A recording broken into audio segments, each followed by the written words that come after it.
Selamat datang kembali di saluran YouTube saya, Fun Channel. Di video kali ini saya akan merecap K-drama Decoy Part 1 atau dengan nama lain, The Bait Part 1.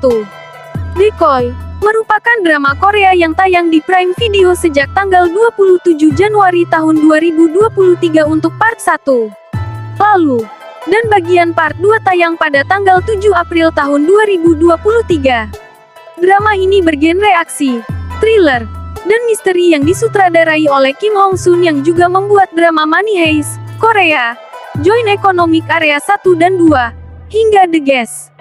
Nah, sebelum menyaksikannya, saya akan memberikan sekilas sinopsis drakor ini. Berkisah tentang 8 tahun lalu ketika No Sang Chun diperankan oleh Heo Sung Tae, menjadi dalang skema penipuan keuangan. Ia sudah menipu lebih dari puluhan ribu korban di Korea Selatan untuk kemudian menginvestasikan miliaran dolar dari tabungan mereka ke dalam proyek palsu. No Sang Chun kemudian melarikan diri setelah menipu. Ia berusaha menghindari hukum dengan melarikan diri ke China. Di sisi lain, Gu Duhan diperankan oleh Yang Geun Suk adalah seorang pengacara yang beralih profesi menjadi detektif dan tengah menyelidiki kasus pembunuhan berantai. Kasus pembunuhan berantai tersebut menyeret nama No Sang Chun. Anehnya, para korban penipuan menyebut bahwa No Sang Chun sudah meninggal di China beberapa tahun lalu akibat kecelakaan. Gu Duhan pun menemukan fakta yang mengejutkan saat melakukan penyelidikan. No Sang Chun diduga sebagai tersangka pembunuhan berantai. Namun, menurut saksi, Sang Chun sudah meninggal sebelum kejadian pembunuhan berantai.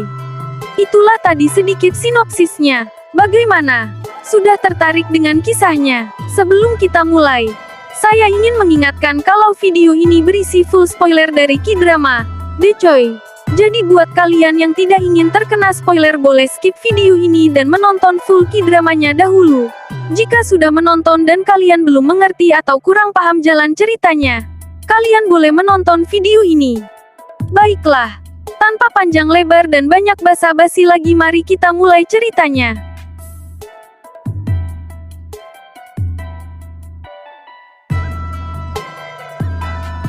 Episode 1 Decoy dimulai pada tahun 2010. No Sang Chon, ketua Big Network yang bereputasi tinggi, memberikan pidato yang membangkitkan semangat selama hari penghargaan pelanggan.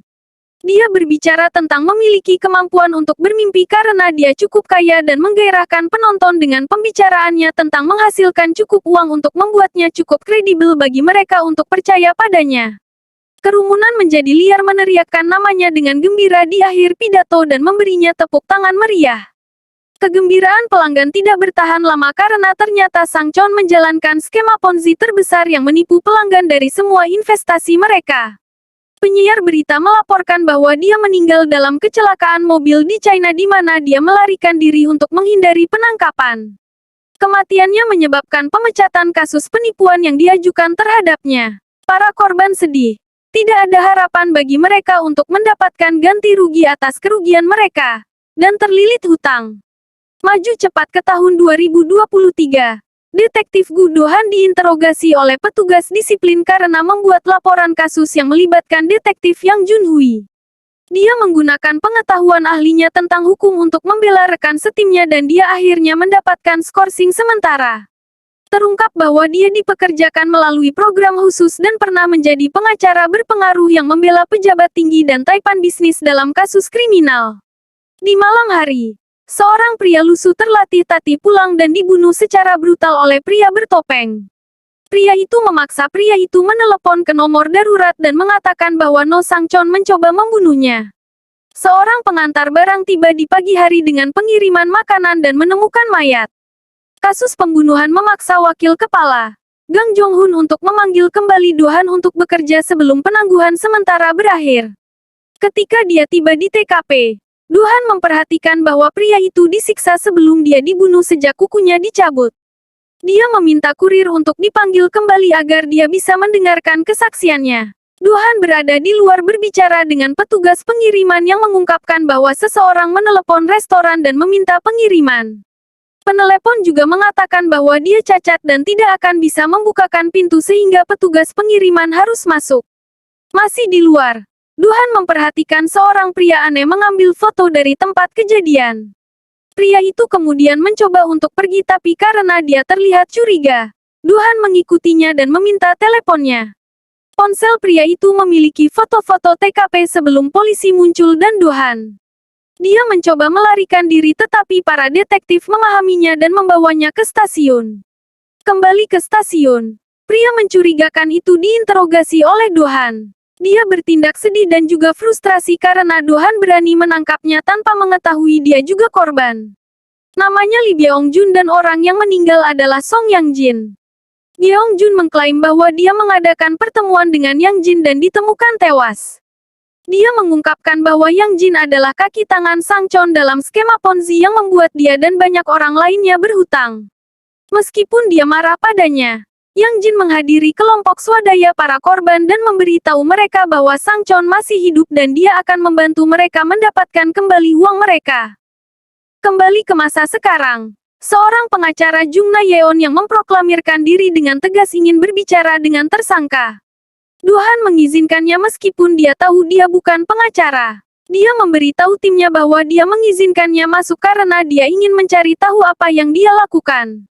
Saat Duhan memperhatikan keduanya, dia menyadari sesuatu. Lee Byung-jun mungkin sengaja ditangkap. Dia menyalakan flash kameranya saat mengambil gambar meskipun pada siang hari dan menahan rem sepeda motor. Di dalam ruangan, Na-yeon menasihati Byung-jun untuk jujur kepada polisi karena orang-orang di belakangnya telah melakukan pembunuhan. Dia menolak karena apapun yang mereka katakan kepadanya akan sedang terjadi dan mengatakan kepadanya bahwa mereka memiliki satu hal terakhir yang diharapkan. Duhun masih berusaha mengungkap misteri itu dan meminta bantuan salah satu anggota tim. Dia kembali ke TKP bersama Byung-jun saat dia mencoba memeragakan apa yang terjadi.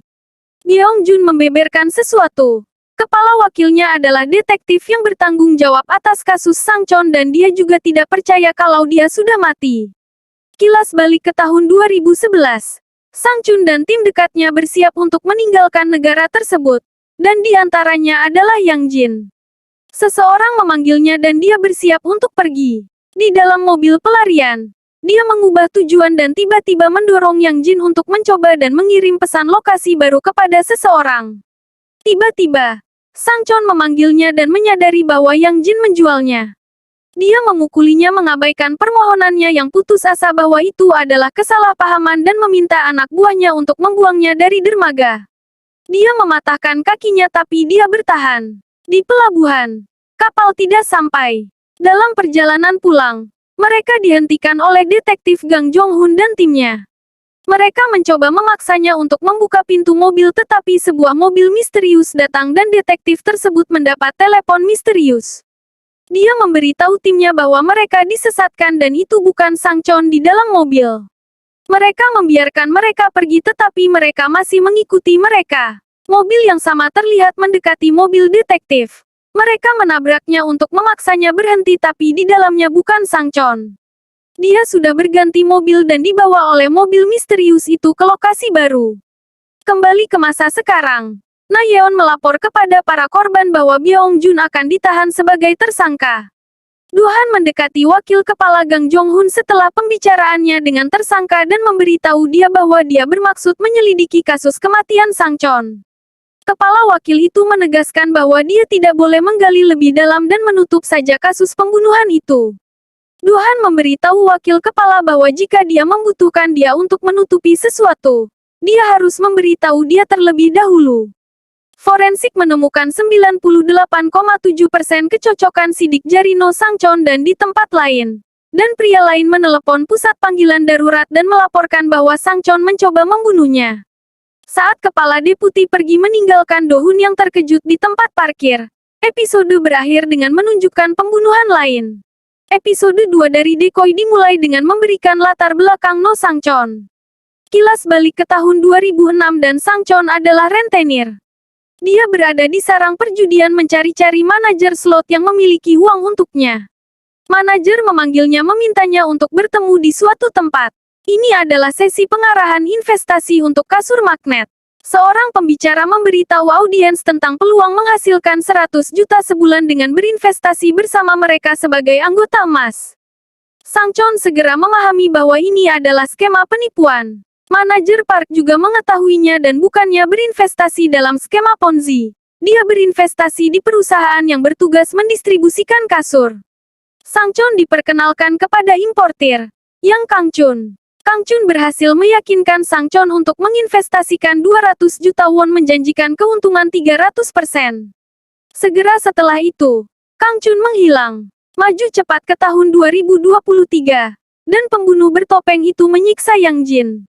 Dia mengatakan Sang Chon bukanlah orang pintar. Yang Jin masih belum memiliki jawaban atas pertanyaan yang diajukan si pembunuh dan dia dibunuh dengan pisau di jantungnya. Pada investigasi kejahatan kekerasan, unit Dohan dan timnya sedang melakukan brainstorming untuk kasus tersebut. Mereka bertanya-tanya apa yang disembunyikan kepala deputi sejak dia berusaha mencabut skorsingnya sehingga dia bisa menangani kasus ini.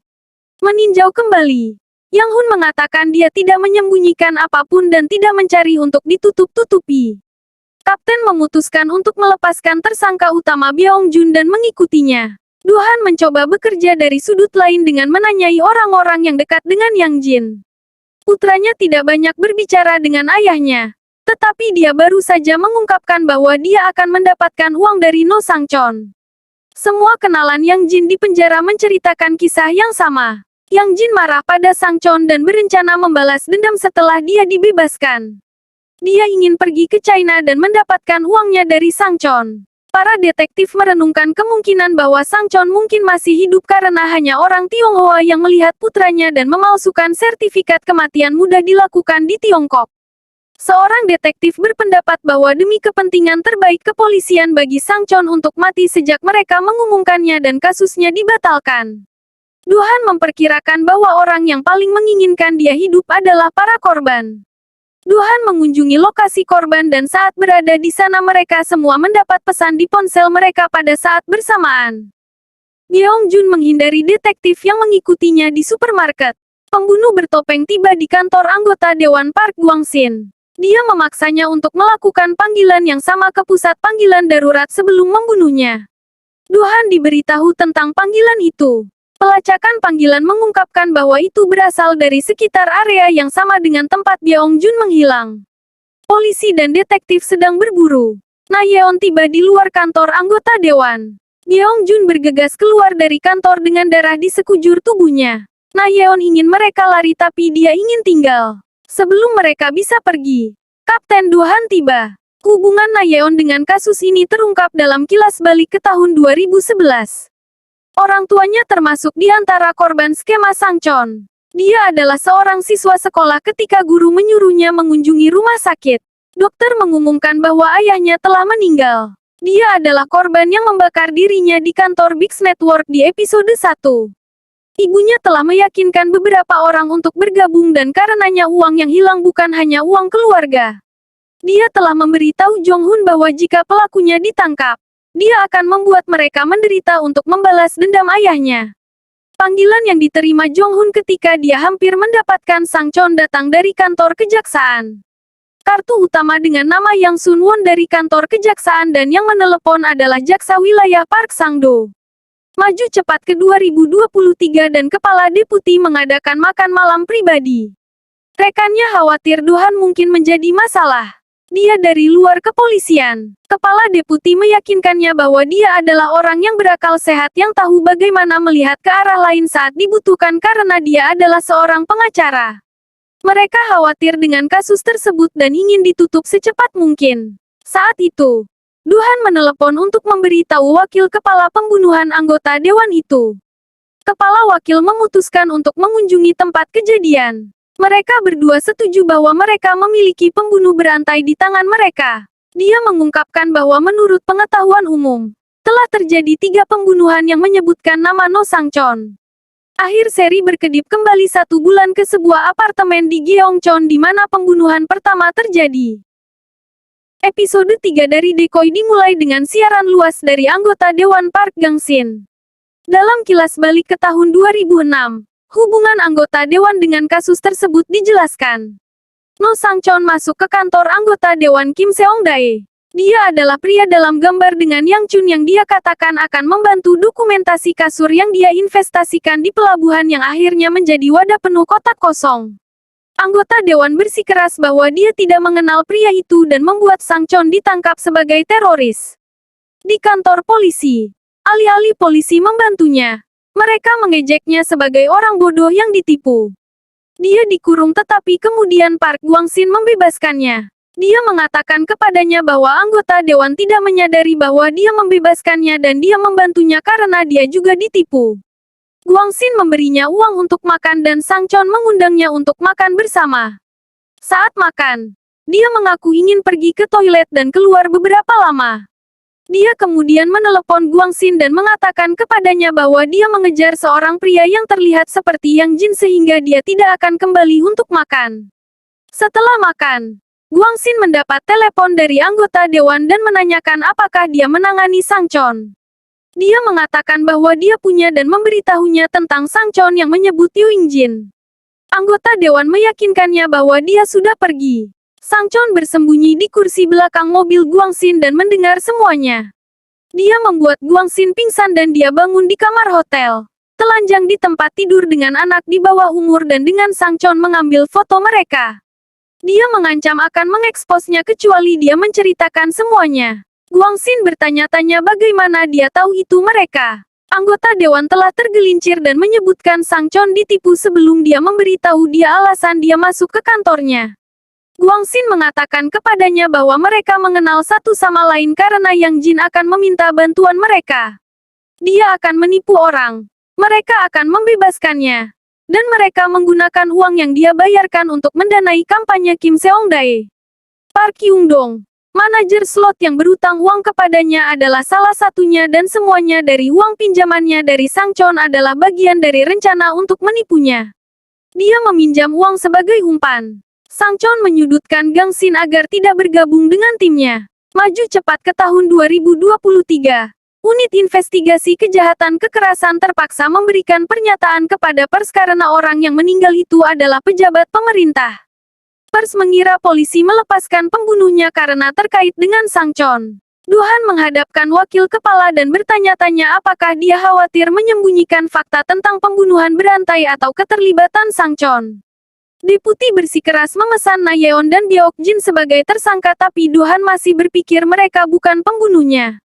Saat menginterogasi Byok Jun, panggilan masuk dari tim forensik. Itu adalah teks di telepon Byok Jun yang memberikan instruksi untuk berada di kantor anggota dewan pada jam 8 malam. Teks dikirim pada saat yang sama. Duhan melihat para korban mendapatkan teks massal pada saat yang sama dan mereka memintanya untuk pergi. Duhan memutuskan untuk segera melepaskan Byok Jun karena dia mengganggu penyelidikan. Dia, bagaimanapun, bersikeras untuk tetap ditangkap dan ketika Duhan bersikeras untuk membiarkannya pergi, dia mengaku sebagai pembunuhnya. Dengan pengakuan tersebut, tindakan selanjutnya adalah mendapatkan surat perintah penangkapan dan mencoba untuk menghukumnya. Duhan yakin dia memberikan pengakuan palsu tapi saat makan dengan kepala deputi, dia diberitahu bahwa jaksa telah menangkap Byok Jun karena pembunuhan. Duhan memberitahu timnya untuk menyelidiki kembali TKP dari awal dan mencoba menemukan bukti bahwa Byok Jun bukanlah pembunuhnya. Dia kemudian memutuskan untuk pergi ke Gyeoncheon untuk menyelidiki pembunuhan pertama yang bertentangan dengan keinginan wakil kepala. Dalam perjalanannya, sedikit kilas balik ke tahun 2016 ditunjukkan dengan Duhan dipecat oleh seorang petugas polisi saat dia memberikan bukti bahwa seseorang membunuh saudara perempuannya. Duhan mengunjungi TKP dan berbicara dengan detektif yang bertanggung jawab atas kasus tersebut. Dia dibawa ke kamar mayat tapi dia juga tidak mengenali korbannya. Para detektif memberitahunya bahwa mereka melihat rekaman CCTV dan menunjukkan kepadanya beberapa foto orang yang tidak mereka kenal dan mereka termasuk di antara para tersangka. Salah satunya adalah wakil kepala Jong Chun. Para detektif ingin menghapus fotonya tapi Duhan menyuruh mereka untuk tidak melakukannya. Kilas balik ke tahun 2011 dan Jong Chun yang frustrasi masuk ke kantor kejaksaan. Dia ingin tahu mengapa mereka memintanya melepaskan Sang Chon. Jaksa menjelaskan bahwa menangkap Sang Chon tidak akan membantu para korban tetapi menangkap semua dalang di belakangnya akan membuat perbedaan. Masih dalam kilas balik, para korban juga tidak mendapat perhatian dari polisi dan media bahkan setelah mereka mengadakan jumpa pers. Seseorang telah berhasil menghentikan pencetakan keluhan mereka dan Sang Chon berada di belakangnya. Dia frustrasi karena mereka terus menekan balik karena jika berita itu tersebar, akan sulit baginya untuk melarikan diri. Dia mencoba memikirkan cara untuk membungkam mereka dan dia mengirim kekasih sekretarisnya. Dia mendekati para korban mengatakan dia ingin membantu mereka. Maju cepat ke tahun 2023. Duhan bertanya kepada wakil kepala apakah dia pernah mengunjungi Gyeong Cheon yang dia bantah. Duhan menyarankan mereka harus mengambil Byeong Jun dari daftar tersangka sehingga mereka bisa memperluas penyelidikan mereka untuk memasukkan siapapun tanpa pengecualian. Kepala deputi bersikeras bahwa itu di luar kendalinya dan hanya penuntut yang dapat memutuskan bahwa dia tidak bersalah. Di pusat penahanan magang, kepala deputi mengunjungi Byeok Jun. Dia meminta Byeok Jun untuk mengatakan yang sebenarnya demi masa lalu. Byeok Jun menjadi sangat marah dan mengatakan kepada wakil kepala bahwa dia hanya memiliki kenangan menyakitkan di masa lalu tidak seperti dia yang dipromosikan beberapa kali dan sekarang menjadi wakil kepala. Na Yeon dibebaskan dan dia berencana untuk menulis artikel yang menyebutkan bahwa kasus kematian anggota dewan adalah bagian dari pembunuhan berantai yang menyebutkan No Sang Chon. Di pusat penahanan, Byeok Jun membisikkan sesuatu kepada wakil kepala. Episode 4 Decoy dimulai saat penguburan anggota Dewan Guangxin. Kim Seong-dae memberi hormat. Kilas balik ke tahun 2006. Guangxin dan Sang Chon merencanakan penipuan pertama mereka. Korbannya adalah pemilik bar yang dikenal kejam tetapi Sang Chon memiliki dendam sejak Tuan Choi membuatnya masuk penjara. Dia berhasil membawanya ke pembicaraan di kasur magnet dan di sana Sang Chon menemukan Tuan Park. Tuan Park membawa kembali Yang Jin untuk mengurus penipu dan mereka berhasil membuat pemilik bar menginvestasikan 500 juta won. Sang Chon memberikan semua uangnya kepada Kim Seong-dae. Dia meminta bantuannya untuk mendirikan bisnisnya dan Seong-dae mengenalkannya pada sekretarisnya Jung So-ran, wanita yang sebelumnya dianggap sebagai sekretaris atau kekasih. Sekarang di tahun 2023, Jung Chun memberitahu tim kejahatan kekerasan bahwa korban pertama adalah Jung So-ram, wanita yang melarikan diri bersama Sang Chon. Byeok Jun telah memberitahunya, mereka tidak bisa mengenalinya sejak dia menjalani operasi plastik. Duhan memberitahu wakil kepala kemungkinan Na Yeon menulis artikel tentang pembunuhan berantai dan dia mengatakan kepadanya untuk menunda artikel selama dia bisa. Dalam sekejap ke masa lalu dan sekarang, lebih banyak informasi tentang masa lalu Duhan diberikan. Ini adalah TKP dengan seorang wanita mati. Na Yeon memberitahu para korban bahwa polisi mungkin akan mulai menyelidiki mereka. Salah satu dari mereka menyarankan agar mereka memberitahu polisi semua yang mereka ketahui tetapi Na Yeon berpikir ini belum waktunya. Mereka sedih karena Byeok Jun ditangkap karena mengakui kejahatannya. Bos Na Yeon menerjemahkan untuk mencetak artikel yang dia tulis tentang pembunuhan berantai dan keterlibatan Sang Chon. Namun, artikel itu tidak bertahan lama. Artikel berita diturunkan dan bosnya dipanggil oleh atasannya mengatakan bahwa dia mendapat telepon tentang pemeriksaan pajak. Layanan pajak memberitahu mereka bahwa mereka akan tahu alasannya. Na Yeon marah dan mengira Dohan ada hubungannya dengan penyensoran dan ancaman. Dia mengunjungi kantor media untuk melihat artikel tersebut. Seseorang yang lebih tinggi harus terlibat karena polisi tidak memiliki kekuatan sebanyak itu bahkan untuk memanggil pemeriksaan pajak. Salah satu korban yang dekat dengan Byeong Jun menelepon untuk bertemu dengan Dohan. Dia membocorkan informasi tentang motif korban. Mereka semua percaya bahwa Sang Chon masih hidup dan ingin polisi menyelidikinya. Sejak dia dianggap mati, semua orang telah pindah dan melupakan rasa sakit mereka. Dia mengatakan kepadanya bahwa seseorang yang disebut pengejar telah bergabung dengan obrolan grup korban. Dia bilang Sang Chon masih hidup dan dia akan menyeretnya keluar. Dia mengatakan akan membunuh krunya, pendukungnya, dan para pengamatnya. Dia meminta para korban untuk muncul di TKP untuk membingungkan mereka. Mereka tidak mempercayai orang tersebut dan bahkan mengeluarkannya dari obrolan. Kemudian, mereka mulai menerima pesan individual. Mereka masih mengira itu lelucon sampai mereka mendengar bahwa seorang wanita terbunuh. Saat itulah Byeong Jun mulai pergi ke TKP untuk membingungkan polisi. Duhan meminta surat perintah penggeledahan dari kantor korban sesudahnya. Na Yeon membuat kesepakatan dengan Duhan untuk meninggalkan para korban sendirian. Dia mengatakan kepadanya bahwa dia tahu tentang wanita yang meninggal itu.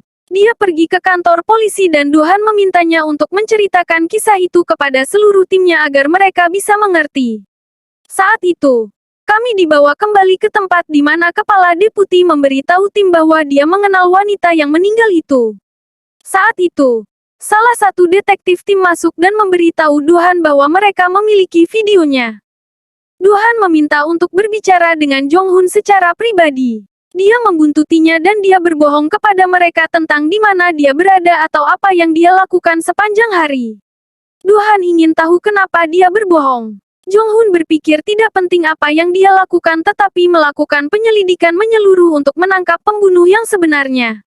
Mereka berkonfrontasi saat Duhan menuduhnya sebagai pembunuh korban pertama. Duhan percaya bahwa kepala deputi tahu bahwa sesuatu akan terjadi karena itulah dia memasukkannya ke dalam kasus untuk membantu menutupinya saat keadaan menjadi buruk. Dia meminta wakil kepala untuk mempercayainya. Duhan meminta wakil kepala untuk memberitahunya mengapa dia berbohong dan apa yang terjadi di masa lalu. Kilas balik ke tahun 2011 setelah Soram mendekati para korban yang menawarkan bantuan. Dia memberitahu mereka bahwa dia juga adalah korban yang dikhianati oleh Sang Chon dan ingin dia ditangkap. Dia memberitahunya bahwa Sang Chon telah membunuh Yang Jin. Dia membuat mereka kesepakatan bahwa dia akan membantu mereka menemukan Sang Chon dan mereka akan memberinya bagian dari uang sehingga dia bisa menghilang. Mereka setuju untuk menggunakannya. Dia mendapat tip tentang tempat persembunyian Sang Chon dan para korban berlomba untuk menemukannya. Mereka tiba di mansion dan dia sudah tidak ada lagi tetapi mereka menemukan dokumen tentang Biggs Network yang menunjukkan dia mungkin ada di sana. Polisi tiba dan Soram takut ditangkap. Para korban membantunya lari dari polisi. Dia tampak benar-benar emosional saat dia berjalan menjauh dari rumah. Na Yeon adalah orang yang memberitahu polisi bahwa dia tidak mempercayai Soram. Di tempat lain, Sang Chon tidak senang karena butuh waktu lama untuk mengatur pelariannya. Dia tampak tidak peduli dengan Soram yang terlihat berlarian di hutan pada malam hari. Dia berpikir kembali ketika Sang Chon mengirimnya untuk menghentikan para korban. Para detektif mengejarnya tapi Jung Jae-wang, salah satu korban, membantunya. Dia putus kuliah karena dia menginvestasikan uang kuliahnya dalam skema Ponzi dan kehilangannya. Pada tahun 2023, Na Yeon masuk ke kantor Jong-hun. Dia mengingatkannya pada saat dia mengkhianati para korban. Dia mempercayainya dan dia berbohong. Dia berjanji untuk menangkap Sang Chon.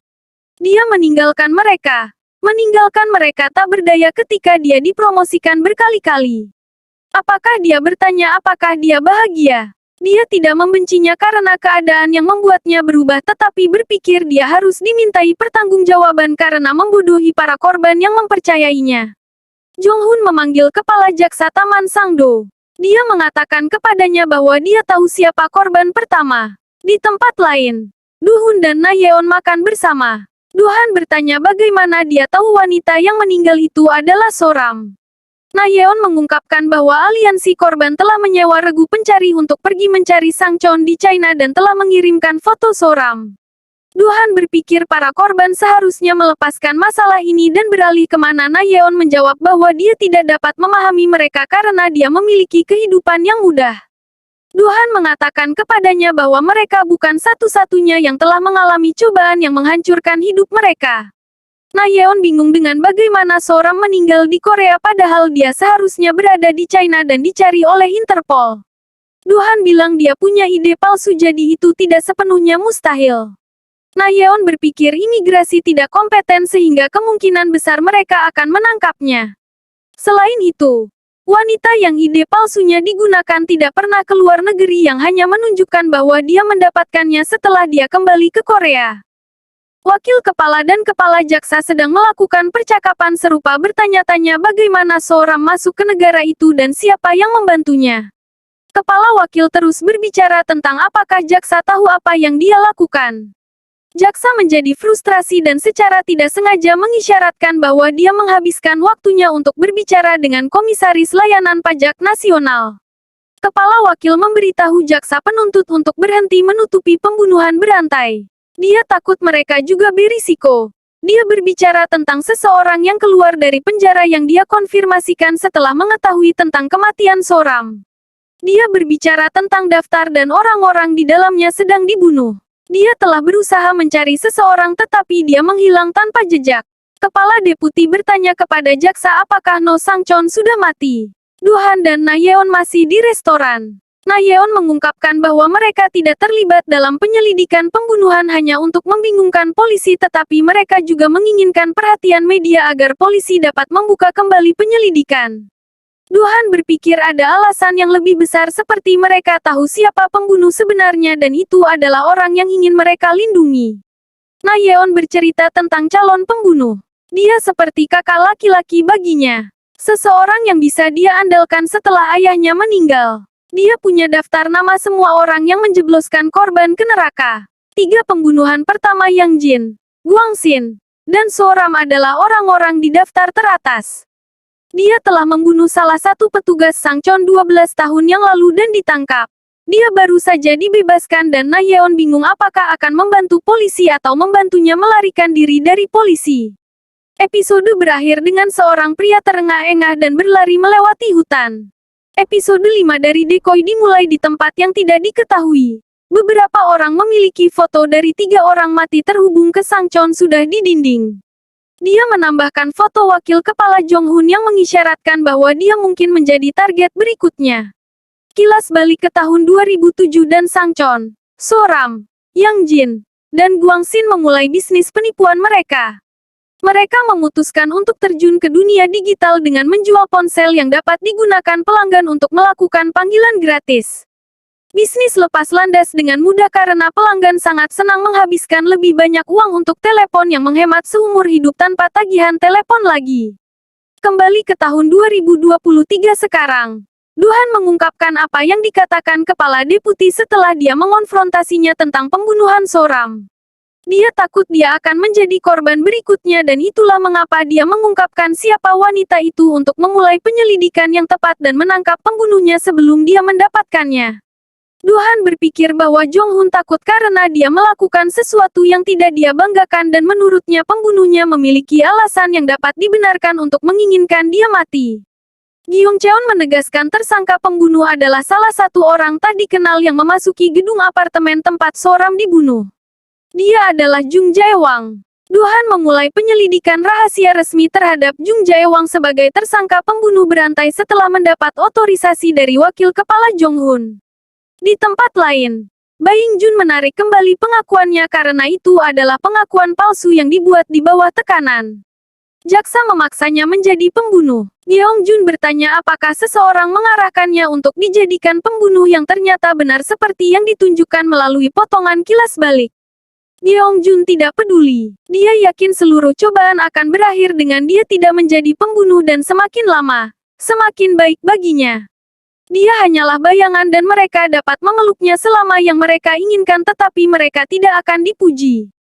Kepala deputi makan bersama kepala kejaksaan dan mereka berkonfrontasi apakah No Sangchon sudah mati. Jong-hun meyakinkan jaksa bahwa Jae-wang sedang melakukan pembunuhan besar-besaran karena dia ingin balas dendam. Kemudian untuk menyelamatkan diri, mereka harus memberinya orang yang paling ingin dia bunuh. Jaksa yakin namanya tidak ada dalam daftar sehingga tidak masuk dalam keseluruhan rencana balas dendam. Duhan dan Na Yeon mengunjungi ibu Jae-wang untuk ditanyai. Dia mengungkapkan bahwa Jae-wang telah tinggal bersama mereka selama beberapa hari setelah dia dibebaskan tetapi mereka tidak lagi mengetahui keberadaannya. Jae-wang tampak bahagia setelah dia dibebaskan dan mengatakan bahwa dia bertemu seseorang untuk membantunya mendapatkan kembali semua uang yang hilang. Dia yakin sesuatu yang baik akan terjadi dan dia akan bertemu dengan Na Yeon setelah dia mendapatkan semua uangnya kembali. Dia akan bertemu dengan seseorang bernama Han Da-jong dan setelah itu semuanya akan baik-baik saja. Kepala deputi bertemu dengan kepala jaksa yang masih bertekad untuk mendapatkan jawaban apakah Sangchon sudah mati atau belum. Jaksa mengaku bahwa dia tidak tahu sejak dia dilarang berhubungan dengan Sangchon ketika dia berhubungan dengan orang-orang di atas jaksa. Dia juga membocorkan informasi bahwa para detektif tidak boleh terpaku untuk menemukan Jae-wang karena dia mungkin bukan pembunuhnya dan jaksa penuntut tidak tahu apa yang sedang terjadi. Kepala deputi disergap di ruang bawah tanah oleh orang tak dikenal yang merusak mobilnya dengan memecahkan jendela dengan batang. Kilas balik ke tahun 2011 hingga peristiwa yang terjadi setelah Jong Hun melepaskan Sang Chon dan Yang Jin selamat dari kejatuhan tebing. Dia memanggil detektif dan memintanya untuk tidak mencarinya. Di tempat lain, Jae Wang memberitahu para korban bahwa Soram tidak merasa aman bertemu dengan mereka dan oleh karena itu dia akan menjadi perantara antara dia dan para korban. Yang Jin pergi menemui anggota Dewan Kim Seongdae. Guang Xin menerimanya dan mengancam akan memanggil polisi. Yang Jin memintanya karena dia punya banyak hal untuk dikatakan kepada mereka.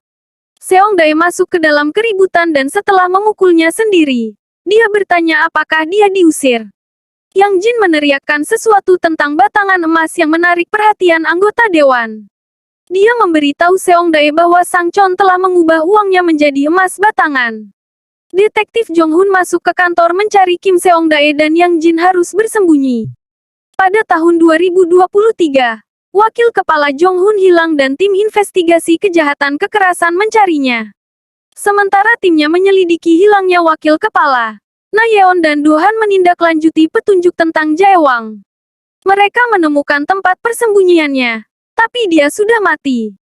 Episode 6 dari Decoy dimulai dengan Jae Wang gantung diri. Dalam kilas balik ke tahun 2007, bisnis Sang Chon dan bagaimana mereka berhasil menjadi besar dijelaskan. Mereka mendapat dana besar dari seorang selebriti yang popularitasnya juga membuat publik tertarik dengan bisnis mereka. Namun, 2 bulan kemudian bisnis tersebut mengalami kesulitan karena pelanggan mulai menyadari bahwa mereka telah ditipu dan telepon gratis yang dibeli hanyalah sebuah walkie-talkie. Tahun 2023, kembali ke adegan di mana Na Yeon dan Do Han menemukan Jae Wang. Tim investigasi kejahatan sedang memproses TKP dan mereka menemukan kamera dashboard dan telepon di saku Jae Wang. Tim lain memanggil Do Han untuk memberitahunya bahwa mereka menemukan mobil Jong Hun dan sedang memeriksa kamera CCTV. Mobil hancur dan kamera dashboard robek. Mereka menduga bahwa dia telah diculik. Ponsel Jae Wang tidak terkunci dan mereka menemukan catatan bunuh diri. Dia mengaku telah melakukan kejahatan yang mengerikan karena jangkauan dan meminta maaf kepada yang berduka. Dia mengatakan memilih untuk membayar perbuatan dengan kematiannya. Seseorang melihat wakil kepala berjalan dengan bingung di jalan raya dan memanggil polisi. Do Han pergi menjemputnya. Di dalam mobil, dia mengatakan bahwa dia nyaris lolos dari Jae Wang. Na Yeon yang ada di kursi belakang mempertanyakan apakah dia mengatakan yang sebenarnya.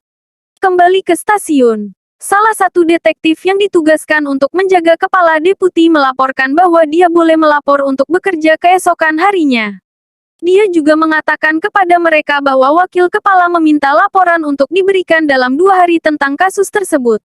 Namun, para detektif merasa ada sesuatu yang tidak beres. Do Han meminta mereka menunggu otopsi sebelum membuat laporan. Yeong Jun dibebaskan dari penjara tepat ketika seorang penyiar mengumumkan kematian Jae Wang dan menyebutkan kemungkinan hubungannya dengan kematian anggota dewan. Di tempat lain, Do Han mendapatkan laporan otopsi tentang kematian Jae Wang. Dokter mengatakan bahwa semua bukti menunjukkan bahwa itu adalah bunuh diri.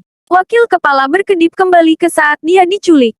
Penculik melepaskannya dengan janji bahwa dia akan hidup dalam penyesalan. Do Han membawakannya laporan otopsi. Dia juga memberitahu dia bahwa kasus pembunuhan akan ditutup karena kematian tersangka. Na Yeon menelepon Do Han untuk memberitahukan kepadanya bahwa dia akan melanjutkan penyelidikan untuk menemukan pembunuh sebenarnya atau bukti pasti bahwa Jae Wang adalah pembunuhnya. Dia akan mulai dengan mengunjungi Handa Jong, korban yang berubah menjadi scammer bertemu dengan Jae Wang, dan mulai menelusuri langkahnya. Do Han bergabung dengannya. Dia gusar setelah bertemu penipu dan membuat mereka diusir. Mereka tidak mendapatkan informasi apapun darinya. Do Han memberitahu Na Yeon bahwa dia mengenal wanita itu dan memintanya untuk menjelaskan apa yang dia maksud dengan mengatakan bahwa dia adalah korban yang berubah menjadi penipu. Nama aslinya adalah Han Chunja. Dia menjadi penipu setelah ditipu untuk mendapatkan uangnya kembali. Skema Ponzi adalah tentang mengambil uang dari pendatang baru dan mengembalikannya kepada orang-orang yang telah ditipu sebelumnya. Setelah mereka meninggalkan kantornya, dia menelepon seseorang dan memberitahunya tentang seorang polisi yang muncul di kantornya. Dia berharap untuk ditinggalkan karena dia hanya melakukan apa yang diminta orang lain. Dia bertanya tentang kematian Jaewang dan orang lain menutup teleponnya. Dia mengingat kembali diskusinya dengan Jaewang. Dia sangat marah padanya karena menipu orang. Dia telah memberinya kontak untuk membantunya bertani sehingga dia bisa melupakan masa lalu. Dia mengatakan sesuatu tentang dia yang lupa mengapa dia pergi ke penjara dan berteriak dengan marah mengatakan dia tidak akan pernah lupa. Duhan memberitahu Nayeon bagaimana dia mengenal wanita itu. Adik perempuannya dibunuh 7 tahun lalu oleh seseorang yang berhubungan dengan Han Da-jong. Dia menolak untuk memberitahunya lebih banyak dengan mengatakan hal lain tidak ada hubungannya. Duhan berpikir bahwa paket yang dikirim ke Ibu Jaewang mirip dengan bagaimana si pembunuh memastikan polisi menemukan Yang Jin terbunuh. Mereka mungkin mengirim paket dengan alamat untuk memastikan para detektif menemukan Jaewang juga. Nayeon berpikir Jaewang mungkin mengirim paket untuk membantu ibunya menemukan tubuhnya. Duhan mengira Da-jong terkait dengan kasus ini tapi dia tidak tahu caranya. Kilas balik ke tahun 2011. Jong-hun mengunjungi kantor Seongdae. Dia memiliki catatan panggilan Soram, yang menunjukkan bahwa dia telah melakukan kontak dengan Seongdae. Dia marah dan melempar Do-hun keluar dari kantor. Yang Jin keluar dari persembunyiannya dan terus memberitahu Seongdae tentang Sang Chon yang mengubah uang menjadi emas batangan untuk membantu mencuci uangnya. Yang Jin memiliki gagasan bahwa mereka harus membiarkan Sang Chon tertangkap dan mengambil uangnya. Seongdae tidak berpikir begitu dan mereka terlibat perkelahian. Di tempat lain, Soram berada di tempat persembunyian yang disediakan oleh Jaewang dan Byongjun. Dia mendapat telepon dari Seongdae yang memberitahu dia bahwa Sang Chon menangani masalah dengan memotong orang yang mengetahui rahasianya. Sang Chon mendengarkan percakapan mereka. Dia mengirim seseorang untuk menjemputnya tapi sebelum mereka bisa pergi, Byongjun dan Da-jong muncul. Mereka mengenali pria itu sebagai salah satu pelayan Sang Chon dan mereka bertengkar. Soram lolos tapi bertemu dengan Jaewang di luar. Dia berlari untuk membantu Byongjun dan begitulah akhirnya dia membunuh petugas dan masuk penjara. Pada tahun 2023, wakil kepala memanggil Duhan ke kantornya dan menanyakan tentang laporan kasus sejak ditutup dengan kematian tersangka. Duhan mengatakan kepadanya bahwa dia meminta lebih banyak waktu untuk melihat bagian yang tidak memuaskan karena ditulis dengan tujuan untuk menentukan Jaewang adalah pelakunya.